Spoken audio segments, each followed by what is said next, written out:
Seguimos aquí en directo en BTC, saludando de nuevo al expresidente de Canarias, Jerónimo Saavedra. Señor Saavedra, gracias por la espera. Le voy a preguntar, ¿usted qué cree que pasó en el gobierno en la jornada de ayer para que se rectificara en ese criterio en la salida de los niños en tan pocas horas? Bueno, yo creo que si uno no está ahí no se lo puedo decir. Me imagino Pero que con su hay... experiencia, ¿Sí? con su experiencia política.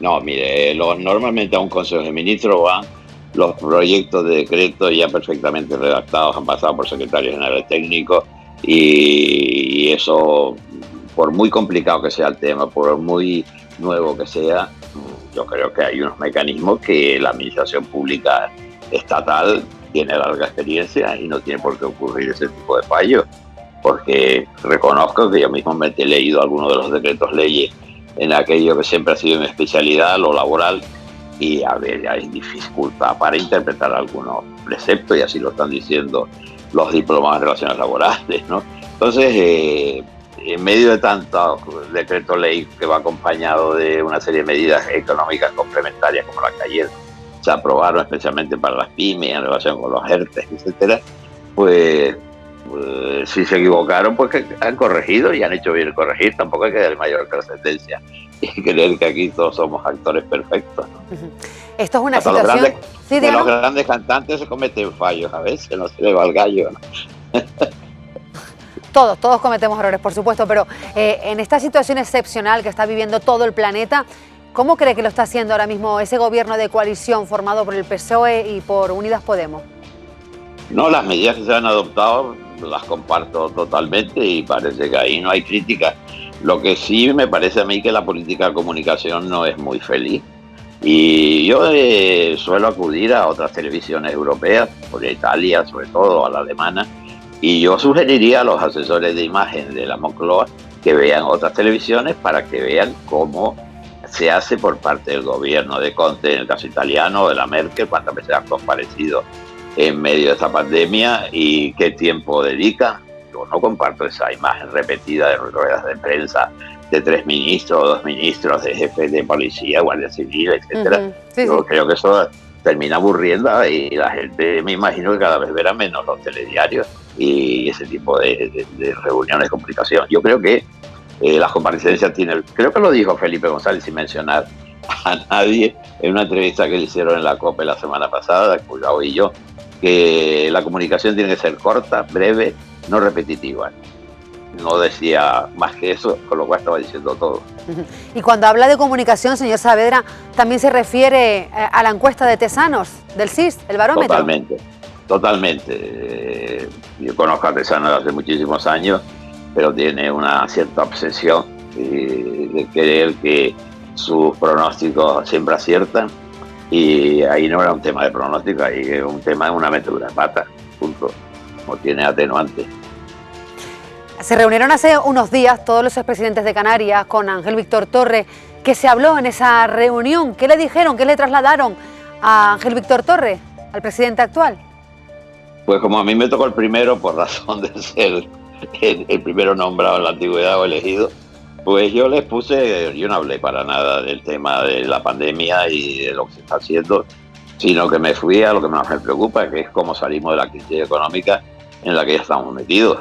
Y veo que ahí no hay una preocupación a nivel de gobierno, me parece que como la que debería haber. Y entonces hablé de que, primero que nada, había que evitar que hubiese gente que se viera en una situación de pobreza o de hambre, etcétera, como parece que desgraciadamente se ha producido o se puede producir más, que hay que buscar una renta, una subvención, que lo que queramos llamarlo, solo de menos. Y que para los que estaban empleados, los ERTE, pues han garantizado la prestación de desempleo, pero para mucha gente, sobre todo los que trabajaban, lo que se llama el mercado negro de trabajo, ¿no?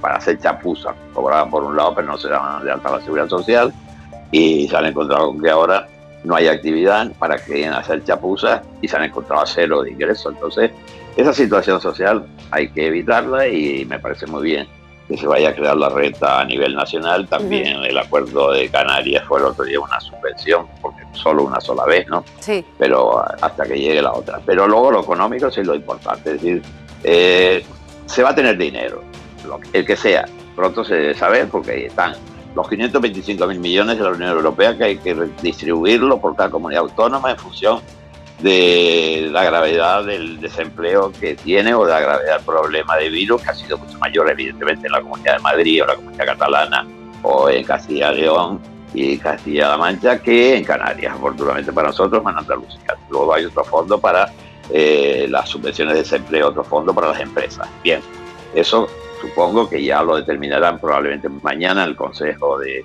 Jefes de Gobierno de la Unión Europea y dirán a ti te toca tanto y tal, y luego ya el Gobierno de España tendrá que distribuirlo con las distintas comunidades autónomas. Eso por un lado. Luego vendrá la posibilidad de endeudarse, porque no basta con lo que venga de Europa. Hay que emitir deuda pública. ¿Con qué características? Bruselas no ha puesto ahora límite al déficit. En consecuencia, según los cálculos del Fondo Monetario Internacional, pues tendremos que endeudarnos hasta pasar del 96 y pico actual del PIB a 114 al 115, es decir, llegar a un déficit a lo mejor en los presupuestos del 9%. ¿Cuánto y cómo se va a distribuir ese déficit? Porque los gastos se han incrementado por las prestaciones de la seguridad social y los ingresos, porque no hay actividad económica, se han venido abajo. Entonces, eso fue el objeto principal de mi intervención y en el caso de Canarias creía que luego había que dirigirse hacia las energías renovables, hacia las infraestructuras que creen un empleo más estable, no de 6 meses, sino de 2 años, y que en ese caso la construcción de viviendas permitiría matar 2 pájaros de un tiro, ¿no? Y también hablé de la necesidad de mantener el gasto en cultura, y felicité que al viceconsejero de Cultura, que ha estado en la conferencia sectorial con el ministro, había sido el jueves pasado, pues haya pedido la creación de un fondo cultural, porque la cultura no es un lujo, la cultura es una necesidad. Sí. Y de la cultura viven en Canarias en torno a los 30.000 personas, ¿no? Y cuando hay una crisis habitualmente se dice nada, a recortar esto, se acabó la cultura, que se aguante, sí. ¿No? Eso no puede ser, porque la cultura no solo es actividad y empleo, sino también es, sobre todo, revivir, fortalecer los valores que necesitamos tener para defendernos y hacer frente, no caer en depresión en las circunstancias que estamos atravesando ahora, ser tolerante, ser solidario, todo eso te lo da la cultura, es imprescindible. Pero, y volviendo a Madrid y a esa decisión que rectificó ayer el gobierno, señor Saavedra, ¿qué le parece el tuit que publicó Pablo Iglesias, de alguna manera apuntándose el tanto cuando hubo ese cambio, esa rectificación en el criterio de la salida de los niños? No sé qué es lo que ha dicho en el tuit, pero ahí hay ciertas impertinencias que no se deben dar nunca en un gobierno de coalición. En el gobierno de coalición, por encima de todo, no se está para ver quién se apunta el tanto de una adopción, la que sea, que es bien recibida por la ciudadanía, sino que hay que estar calladito. Ahora no hay que pensar en elecciones ni en campañas electorales, ahora estamos buscando que todos batallemos juntos para ganar esta guerra. El término de guerra no le tengo miedo, porque creo que necesitamos. Y recordaba el caso de la guerra del Reino Unido, pues se formó un gobierno de coalición de laboristas y conservadores, creo que es el único que ha existido en la historia británica que yo recuerde, ¿no? Entonces, esta posición que ha adoptado la oposición española, a mí me parece que es subir los Pirineos todavía más y decir España es diferente, porque la oposición italiana o la oposición inglesa no están en este tono. Están viviendo el problema que afecta a todos, sobre todo que va a afectar a los trabajadores de las empresas. Las empresas no son solo los bancos, como algunos pretenden reducir la historia económica. No, las empresas son el 80 y tantos o el 90% son pequeñas empresas. Luego están las grandes empresas, y me parece muy bien que haya grandes empresas y que puedan hacer frente a esta crisis, aunque también la van a tener la industria automóvil o la industria petrolera, la que sea, ¿no? Entonces, es importantísimo, por encima de todo, hay que sacar al país primero del virus, y en segundo lugar hay que apoyar y ponerse de acuerdo en qué medidas económicas van a permitir que empecemos a recuperar, porque decir que vamos a volver a la situación del año anterior, que nos olvidemos. Claro. Eso evidentemente va a tardar años en volver a estar como estábamos en enero o febrero de este mismo año. Claro, pero ya que eso es lo que falla, por eso digo, da la sensación que hemos vuelto a como la época de la dictadura. España es diferente. Pues no. no es diferente. Ya que ha mencionado el Reino Unido, usted sabe que influye muchísimo. Uno de nuestros principales mercados emisores de turistas es Reino Unido, influye en nuestra economía.